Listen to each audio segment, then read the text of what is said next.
Hi friends, எல்லாத்துக்கும் வணக்கம்.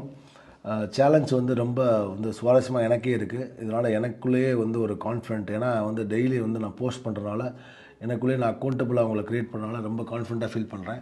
இன்றைக்கி நம்ம புக் ரீடிங்கில் எனக்கு ரொம்ப பிடிச்ச புக்கு இக்கிகாய் அப்படின்னு ஒரு புக்கை பற்றி பேசலாம். இந்த புக்கு பார்த்திங்கன்னா யோக்கியோமா தீவில் ஜப்பானிய மக்கள் வாழ்கிறாங்க.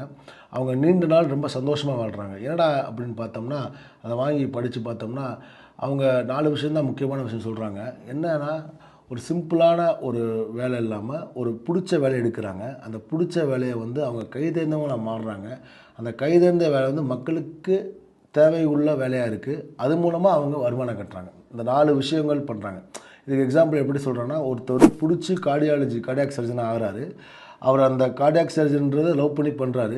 அந்த கார்டியாக் சர்ஜரின்ற வேலையில் ரொம்ப திறமை வாய்ந்தவராக இருக்கார். அவரை தவிர யாருமே அந்த டிரான்ஸ்பிளான்ட் பண்ண முடியாத அளவுக்கு மாறிடுறாரு, திறமை வாய்ந்தவர் மாறாரு. அது இந்த உலகத்துக்கு தேவைப்படுது. அது மூலமாக அவர் வருமானம் கிட்டுறார். ஸோ இதுதான் இந்த இந்த இக்கிகாய் புக்கோட கோராக இருக்குது. இதில் பார்த்திங்கன்னா, நான் கற்றுக்கிட்டது என்ன பார்த்திங்கன்னா, என்னோடய திறமையில் எது முக்கியமான திறமையோ அதை நான் டீப்பாக இன்னும் வளர்த்துக்கிட்டே இருக்கேன். தேங்க்யூ. சேர்ந்து சாதிப்போம், சந்தோஷமாக சாதிப்போம்.